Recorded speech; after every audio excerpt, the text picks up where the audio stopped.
What next for James Bond? Daniel Craig is stepping down and giving the gauntlet to another actor, but who will it be? Who should it be? I know there's a lot of things said about what I think about these films and all of those or whatever, but I've loved every single second. In today's video, we'll be looking at what we can expect from the new James Bond films. The Ian Fleming classic is entering a brand new world, a new post-COVID world, a new post-MeToo world. Can it survive with the new political landscape? The films have constantly combined the absurd with dramatic. It's an empirical manifestation showcasing English powers as they fight foreign enemies. It's also about masculinity, and most importantly, it's about fun. But for a franchise that rarely makes sense, there's a lot of fans who want to keep it the same. James Bond is a male, he's a white male, and he's a British white male, and they didn't opt for the woke option, which still lies in front of us, I fear. It depends where you sit on the argument. There are those who believe that Bond should stay faithful to the way he was written, white and male. There are also those that think that the ethnicity and gender can be played around with a little bit. And what would a female or black James Bond do to the franchise? I presume not a lot. Producers have already played with this in No Time to Die, where the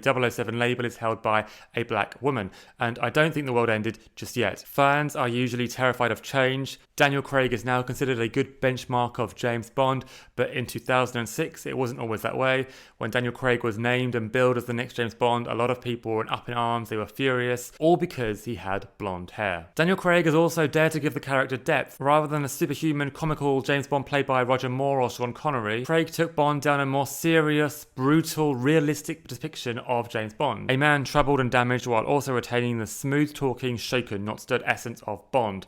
And I think it worked. He's been Bond for 15 years, people are pretty happy for the most part. But the James Bond character is now going through what any long-standing work of fiction must go through. The challenge of keeping up with the times. Our ideals and expectations of what is normal and acceptable in society are always changing, and if content and fiction doesn't move with it, it gets left behind. For example, our ideals of masculinity are a lot more flexible than what they were 50 years ago. We generally understand now that the stereotype of keeping your emotions to yourself and being very muscular doesn't automatically make you masculine. Of course, those expectations change throughout time. Once upon a time, men wore high heels. Now women do. Women are now becoming more than just sexually appealing props for the film as well. Once their only purpose in the films was to serve as disposable assets for Bond to sleep with and run away from, now we are seeing stronger female characters as Hollywood examines the power structures held by men. There's also, of course, the news that Amazon have bought out James Bond as well. Could we now see a potential franchise being released online, streaming after this particular film?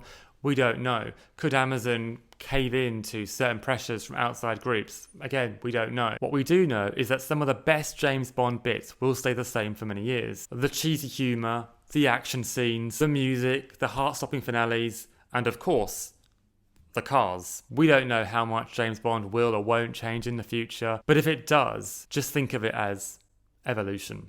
I'm Key James, thank you for watching and have a good week.